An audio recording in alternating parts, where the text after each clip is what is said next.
आर्थिक संकट गया नहीं है, आर्थिक संकट बैठ गया है कि इस वक्त देश में जितने रिपोर्टेड केसेस हैं उससे अंदाजन 20 से 30 गुना ज्यादा रियल केसेस हैं।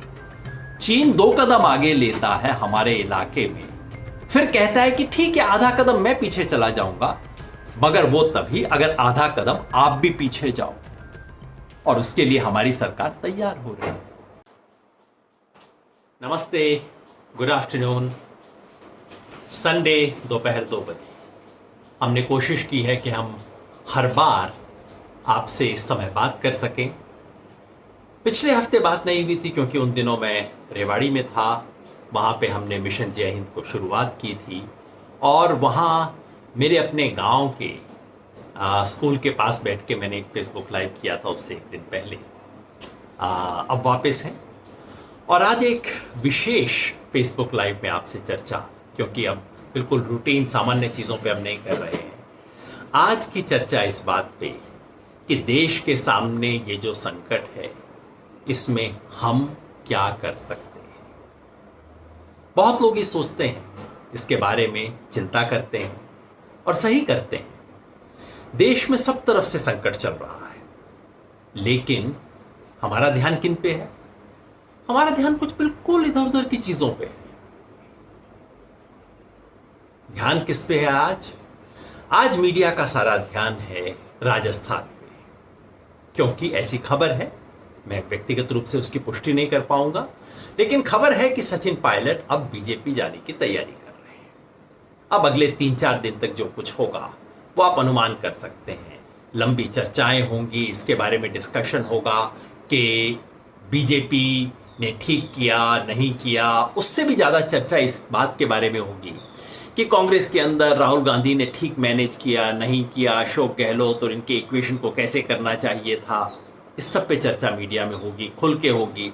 और आजकल तो मीडिया में टीवी चैनल्स के ऊपर ऐसे चर्चा होती है जैसे सब्जी मंडी के अंदर बातचीत हो रही हो, यार दाम ठीक नहीं लगा है, मैं दूसरी दुकान पे जा रहा हूं। अब राजनीति में खुल के बकरा मंडी, घोड़ा मंडी, इसकी बातें होती हैं। आज सुबह अखबार में छपी थी खबर कि इसके बारे में 15-20 करोड़ रुपया प्रति एमएलए दिया जा रहा है। ये सब चर्चा खुल के हो रही है। किसी को इसके बारे में कोई विशेष दुख चिंता का विषय नहीं लगता। ये सब राजनीति की सामान्य घटनाएं लगती हैं। इसी के बारे में चर्चा होगी। चर्चा किसके बारे में हो रही है? चर्चा विकास दुबे के बारे में हो रही है, होनी चाहिए, लेकिन चर्चा क्या हो रही है? गुंडा था, मर गया, अच्छा हुआ। अब गुंडा था, इसके बारे में कोई संदेह नहीं। अगर न्याय प्रक्रिया उसके साथ सही से न्याय करती तो उसे सजाए मौत मिलनी चाहिए थी, इसमें कोई विशेष संदेह नहीं लगता। ऐसे व्यक्ति की मौत पे अफसोस क्यों होना चाहिए?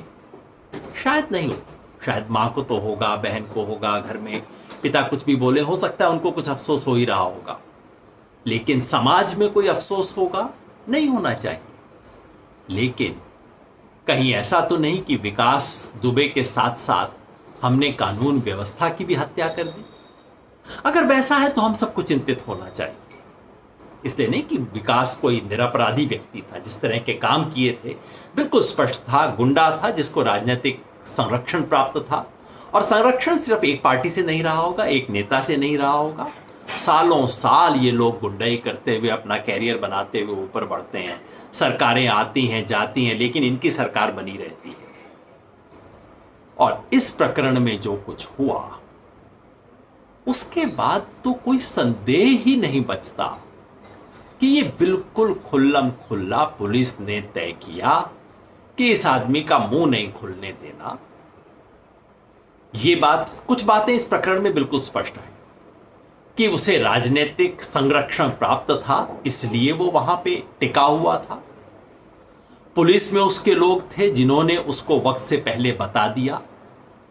पुलिस के अंदर जो लोग शिकायत कर रहे थे, कह रहे थे कि भाई लोकल थानेदार बिका हुआ है, पुलिस के लोग उसके हाथ में बिके हुए हैं।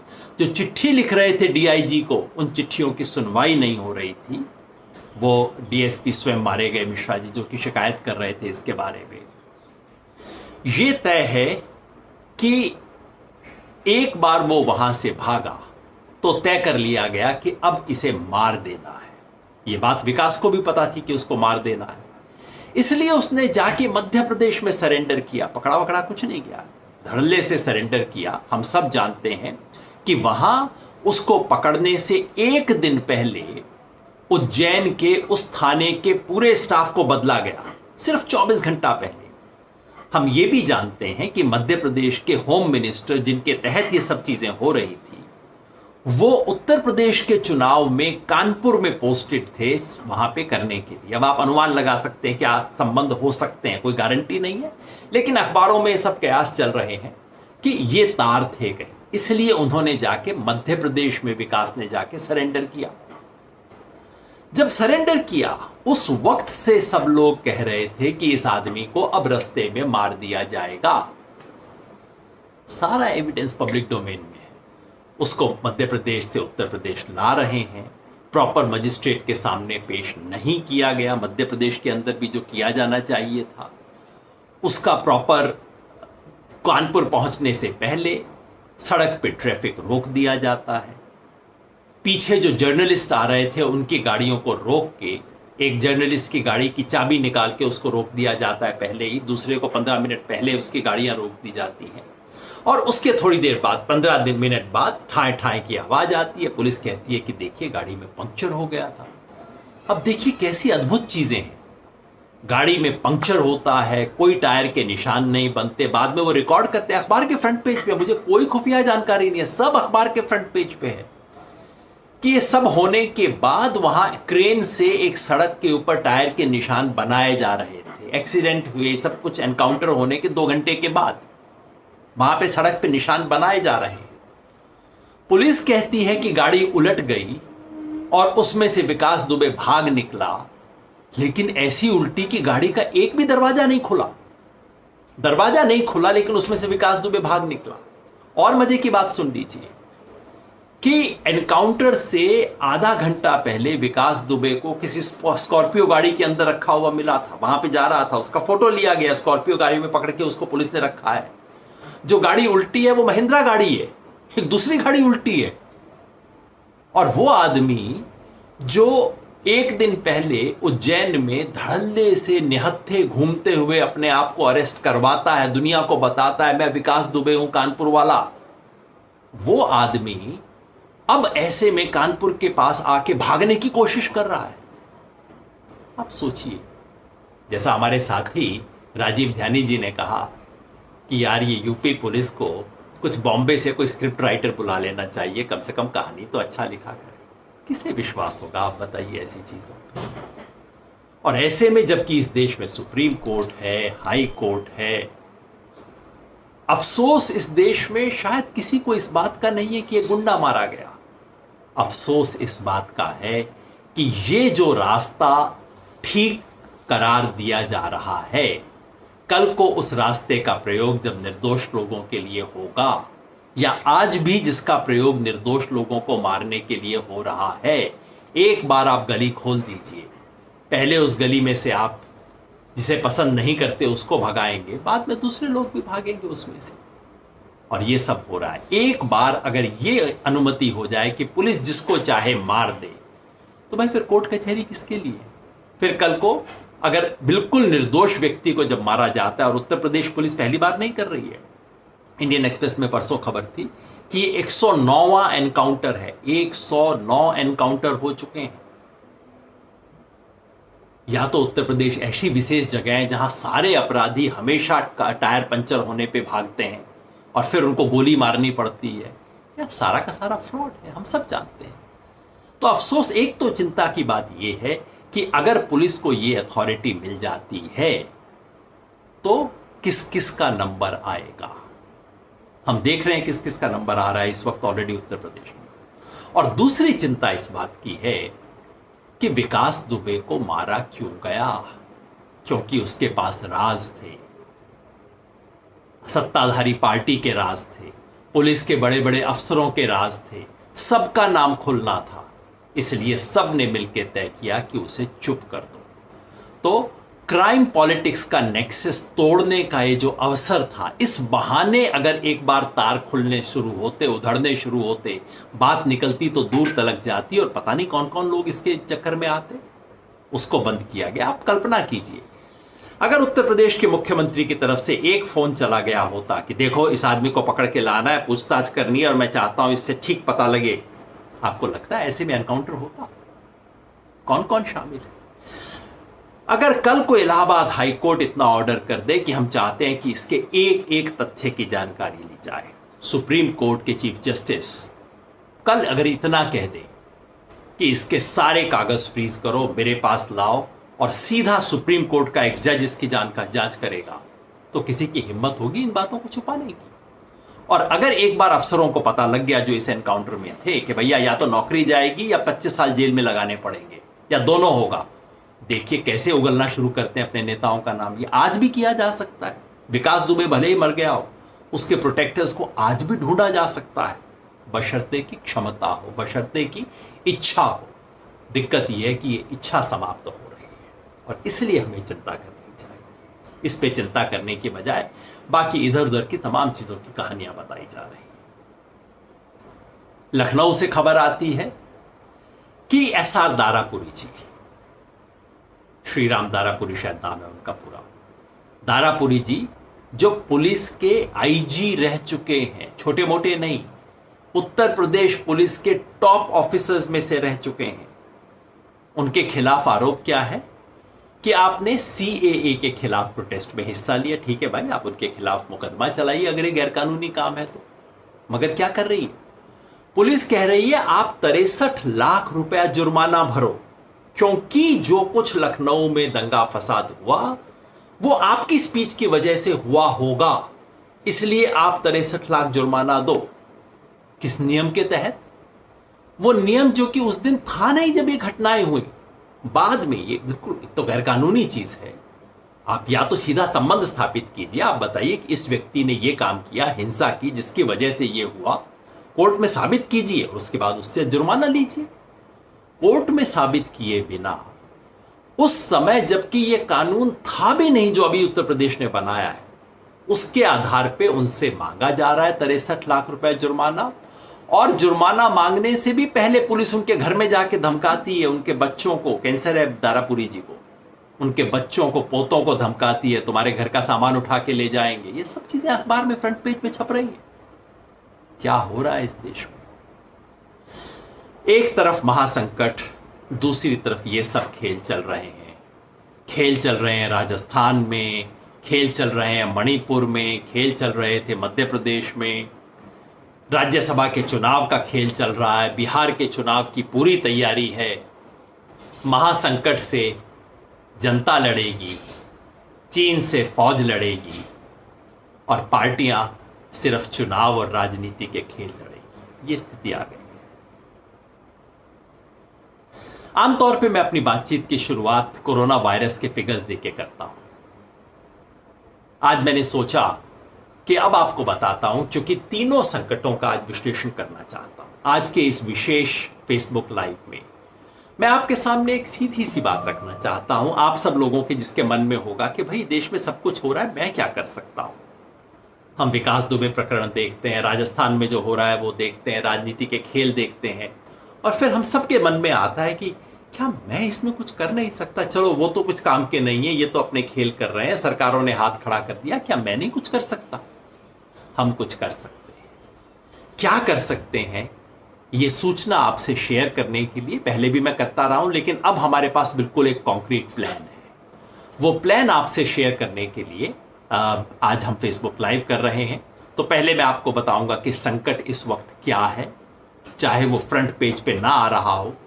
संकट क्या है, कितना गहरा है, फिर हम क्या कर सकते हैं। आज देश के सामने 3 संकट हैं। एक एक करके तीनों पे बस 2-2, 4-4 मिनट, 5 मिनट की बात करूंगा, और फिर मोटी बात यह कि हम अगले 100 दिन में क्या कर सकते हैं, जिसकी पूरी योजना हमने बना ली है। पायलट स्टडीज हो गए हैं, टीम तैयार हो गई है, बहुत लोग जुड़ गए हैं, आपका इंतजार है। पहले बात संकट की। 3 संकट, पहला महामारी, दूसरा अर्थव्यवस्था, बेकारी, और तीसरा हमारी सीमा पर चीन का कब्जा। तीनों संकटों के बारे में लगता है कि नहीं नहीं चले गए, क्योंकि वो अब हेडलाइन से बाहर हो गए। हेडलाइन के अंदर अभी विकास दुबे और ये सारी चीजें हैं। ये खतरे गए नहीं है, तीनों खतरे गए नहीं है। तीनों खतरे यहां हैं, हमारे हमारे जिस आंख से ओझल किए जा रहे हैं। कोरोना वायरस की क्या स्थिति है, मैं पिछले कुछ फेसबुक लाइव से कह रहा हूं, अब हम बहुत गंभीर स्टेज में एंटर कर चुके हैं। इस वक्त प्रतिदिन कितने केसेस हैं आप देख रहे होंगे। बस अब ये हेडलाइन नहीं बनती, बस कहीं छोटी सी खबर आ जाती है कि पिछला रिकॉर्ड हमने तोड़ दिया है। 27,000 से ज्यादा केसेस पर डे रिकॉर्ड हो रहे हैं। आपको ध्यान है, पहले 1 लाख का फिगर कितना मुश्किल लगता था, कितना ऊंचा लगता था। 1 लाख केसेस देश में हो जाएंगे। 1 लाख तक पहुंचने में 109 दिन लगे थे। हमारे देश में जब पहला कोरोना वायरस का केस रिकॉर्ड हुआ, उसके बाद 1 लाख तक पहुंचने में 109 दिन लगे। 1 लाख से 2 लाख तक पहुंचने में कितना समय लगा? सिर्फ 15 दिन लगे। 2 से 3 लाख पे पहुंचने में सिर्फ 10 दिन लगे। 3 लाख से 4 लाख पहुंचने में अब घट के सिर्फ 8 दिन लगे।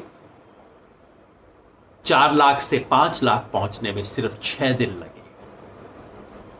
5 से 6 और 6 से 7 पहुंचने में भी सिर्फ 5-5 दिन लगे। और अब मामला 4 दिन पे आ गया है। 7 लाख से 8 लाख पहुंचने में हमें सिर्फ 4 दिन लगे। यानी कि 25,000 से ज्यादा केसेस हर दिन हो रहे हैं। और वो वक्त भी दूर नहीं जबकि पर डे हम कोई 30-33 हजार पे पहुंच सकते हैं। यानी कि 3 दिन में 1 लाख का आंकड़ा क्रॉस हो सकता है। बहुत संगीन स्थिति है। हेडलाइन से कोई खबर उतर गई, इसका मतलब है कि खबर छोटी है नहीं है। कल रात तक, ये मैं द हिंदू के डेटा को रिकॉर्ड कर रहा हूं, कल रात तक देश में 8.5 लाख केसेस थे। 8,49,788, 8,49,788। एक दिन में 27,175, 27,175 डेथ्स जो है वो 22,000 के करीब पहुंच चुकी है। 22,000 से ज्यादा, 22,683 डेथ देश में पहुंच चुकी है। ये इस वक्त का आंकड़ा है। लेकिन आंकड़ों से कई बार बात समझ नहीं आती। लगता है अच्छा ठीक है, इतना है, 8,50,000 कहां खड़े हैं, कहां हम जाएंगे। मैं मोटे तौर पे समझा दूं, ये आंकड़े में के हिसाब से हम कहां हैं। इस वक्त हम दुनिया के नंबर 3 हो गए। याद रखिए, हमने कहा था 2 महीना पहले प्रधानमंत्री देश को बताते थे कि भारत इतने शानदार तरीके से कोरोना वायरस से डील कर रहा है कि लोग भारत को मॉडल के रूप में देखते हैं। लोग पूछते हैं कि इंडिया में आपने कैसे किया। अब हम दुनिया के सबसे बुरे तरफ बढ़ते जा रहे हैं। बने नहीं अभी भी नंबर 1 पे कौन है? अमेरिका। अमेरिका के अंदर कुल केसेस वहां अब 33 लाख से ज्यादा हो गए, 33 लाख से ज्यादा हो गए। और पर डे 60,000 से ज्यादा केसेस है। अमेरिका आगे है, अभी काफी समय तक हमसे आगे रहेगा। नंबर 2 पे ब्राजील है। ब्राजील में टोटल केसेस 18 लाख से ज्यादा है।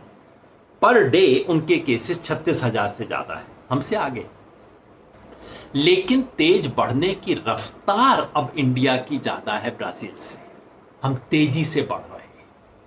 और यह संभावना अब यह है कि एकदम तो नहीं, अभी तो ब्राजील हमसे 2 गुना के करीब है रिकॉर्डेड केसेस में। लेकिन अब यह संभावना है कि कुछ समय बाद हम ब्राजील से आगे जा सकते हैं। नंबर 2 पे, जैसे हमने पहले कहा था कि हम पहले यूके से कम थे, रशिया से कम थे, हम उससे ऊपर जा रहे थे, वो हो गया। वैसे ही हम ब्राजील से भी ऊपर जा सकते हैं। गारंटी नहीं है, लेकिन अभी के ट्रेंड के हिसाब से ऐसा हो सकता है।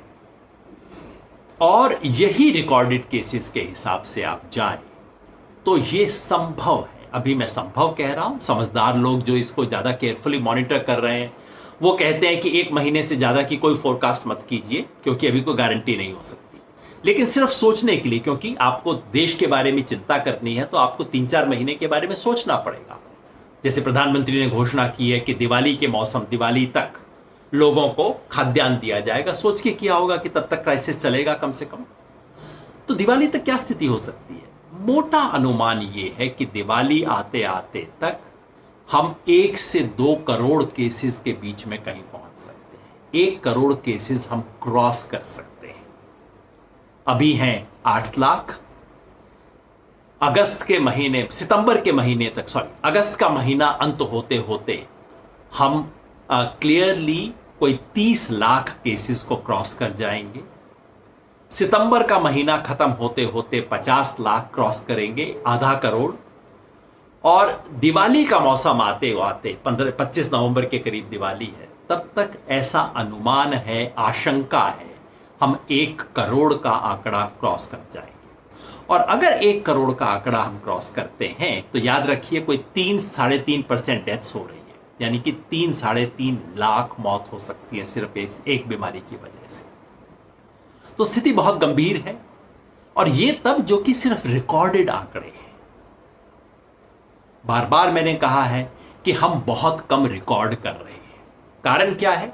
कारण यह है कि हम टेस्ट बहुत कम कर रहे हैं। लोग डर के मारे टेस्ट नहीं करवा रहे। सरकार टेस्ट करना नहीं चाहती। सरकार कहती है नहीं, पहले एविडेंस लेके आओ तब हम टेस्ट करेंगे, नहीं तो टेस्ट ही नहीं करेंगे। लोग भी डरे हुए हैं, सरकार दबाने के मूड में है। खासतौर पे जो आंकड़े दिल्ली से हैं, गुजरात से हैं, उत्तर प्रदेश से हैं और तेलंगाना से, इन चारों के बारे में एक्सपर्ट्स को शक है कि आंकड़े कुछ थोड़ा सा ऐसे आंकड़े जिन पे विश्वास करना थोड़ा कठिन हो रहा है, रिकॉर्डिंग कम हो रही है। आपको मोटी बात बताऊं, अमेरिका में हर 10 लाख लोगों में से उन्होंने 1 लाख लोगों का टेस्ट किया है। और हमने कितना किया है? हमने 10 लाख लोगों में से सिर्फ 8,000 का टेस्ट किया है। बाकी यूरोप के देशों की तुलना करें तो उन्होंने कम से कम 50-60-70 हजार लोगों का टेस्ट किया है 10 लाख लोगों के पीछे। यानी कि हमें जितने टेस्ट करने चाहिए थे उससे 10 गुना कम टेस्ट हमने किए। अगर हम 10 गुना टेस्ट करने लगे तो 10 गुना केसेस नहीं बढ़ेंगे, क्योंकि केसेस की जो प्रोपोर्शन है वो कम हो जाएगी। मोटे तौर पे साइंटिस्ट लोग कहते हैं कि टेस्ट में 5% से ज्यादा अगर आपको मरीज मिल रहे हैं तो इसका मतलब है कि आप ठीक से टेस्ट नहीं कर रहे, आप बहुत कम पॉपुलेशन का टेस्ट कर रहे हो, आप उन्हीं लोगों का टेस्ट कर रहे हो जो कि मोर और लेस जहां पे बीमारी है, बाहर आप टेस्ट कर ही नहीं रहे हो। 5% के करीब करते हैं तब ऐसा लगता है कि हां, आप जितना आबादी में करना चाहिए टेस्ट उसका कर रहे हो। तो अगर हम पूरा टेस्ट करें तो यह संख्या कई गुना बढ़ेगी। मैंने पिछली बार भी आपको कहा था, कुछ वैज्ञानिकों को कोट करके कहा था। वैज्ञानिक, जब प्रोफेसर मेनन से हमारी बात हो रही थी तो उन्होंने कहा था कि उनका अनुमान ये है, उनका और उनके तमाम साइंटिस्ट साथियों का अनुमान ये है कि इस वक्त देश में जितने रिपोर्टेड केसेस हैं उससे अंदाजन 20 से 30 गुना ज्यादा रियल केसेस हैं। यानी कि अगर सरकार कह रही है कि 8 लाख लोग हैं टेस्टेड पॉजिटिव, इसका मतलब है कि कोई 1.5 से 2 करोड़ लोग इस वक्त ऑलरेडी कोरोना से प्रभावित हैं। आपको अनुमान लगा होगा इसको कैसे टेस्ट करें। दिल्ली में अभी एक सीरोलॉजिकल सर्वे हुआ है, आपको ध्यान होगा पूरे देश में एक सीरोलॉजिकल सर्वे हुआ था जिसके विश्लेषण मैंने आपके सामने रखे थे। बहुत खतरनाक उसके फाइंडिंग्स थे। सरकार ने कहा था कि हम पार्ट 1 उसका डिक्लेयर कर रहे हैं, पार्ट 2 हम अगले 3-4 दिन बाद करेंगे। वो 3-4 दिन कभी आए नहीं। सरकार को भी समझ आ गया कि ये आंकड़े ऐसे हैं जो कि पब्लिक डोमेन में रखेंगे तो इससे पोल पट्टी खुल जाएगी, सिर्फ एक सरकार की नहीं, सबकी। अब दिल्ली में भी उसी तरह का सर्वे हुआ, सीरोलॉजिकल सर्वे कहते हैं, जो कि बड़ी संख्या में लोगों के खून का सैंपल लेते हैं और देखते हैं कि उसमें फायदा ये है कि उसमें आपको पता लग सकता है कि पिछले 2 महीने में कभी भी इस व्यक्ति को अगर हुआ हो तो उसके खून में उसके एंटीबॉडीज मिल जाते हैं। वो सर्वे दिल्ली में हुआ है। अब पिछले 5 दिनों से कहा जा रहा है कि उसकी रिपोर्ट कल रिलीज हो रही है, आज रिलीज हो रही है, कल रिलीज हो रही है। अनौपचारिक रूप से रिपोर्ट रिलीज हुई है, आंकड़े रिलीज हो गए हैं और वो बता रहे हैं कि दिल्ली में 15 से 20% पॉपुलेशन कोरोना वायरस पॉजिटिव है। 15 से 20% पॉपुलेशन इन्फेक्टेड है। वो सिम्टोमेटिक नहीं है, मतलब उसको बीमारी, इस बीमारी के अंदर यही है कि इसके आधे से ज्यादा मरीज ऐसे होते हैं जिन्हें कुछ पता ही नहीं होता, जिनको कोई लक्षण ही नहीं है। लेकिन ये वायरस दिल्ली के 15 से 20% लोगों में है, ये बात खबर में आ रही है। दिल्ली सरकार इसका कंफर्मेशन कब करेगी पता नहीं, पर आप समझ रहे हैं 15 से 20% का मतलब क्या है। दिल्ली में कोई 2.25 करोड़ की पॉपुलेशन है, 15 से 20% का मतलब ये है कि दिल्ली में, सिर्फ दिल्ली शहर में 25 से 35 लाख तक लोग कोरोना वायरस से पीड़ित है। यहां हम कह रहे हैं पूरे देश में 8 लाख, और अगर आप कायदे से सर्वे कर रहे हैं तो सिर्फ एक शहर दिल्ली में 25 से 35 लाख मरीज हैं इस वक्त। यानी कि ये बीमारी इस वक्त एक भयंकर महामारी की शक्ल ले चुकी है, और इसके बारे में देश में बहुत कम लोगों को पता है। बहुत कम लोग कोई सावधानी बरत रहे हैं। जब हमारे साथी इस पूरे रिसर्च के लिए गए, मिशन जय हिंद के अंदर हमारे साथी अलग अलग इलाकों में गए, तो उन्होंने देखा, मैंने खुद अपने गांव में देखा, कोई मास्क नहीं पहन रहा। बाद में हमने सबको बैठा के बताया, भाई कम से कम मास्क नहीं तो गमछा कर लो, अपना दुपट्टा बांध लो, रुमाल बांध लो, कुछ तो करो। महामारी फैल रही है। कोई नाम सबने सुना है, हर व्यक्ति को गांव में पता है कि कोई कोरोना मैया आ गई है, कुछ है। लेकिन जब देश में इतना कम था तब हर कोई डर के बैठा हुआ था अपने घर में। अब जबकि ये बीमारी भयंकर रूप से फैल रही है, अब सब घर के बाहर तसल्ली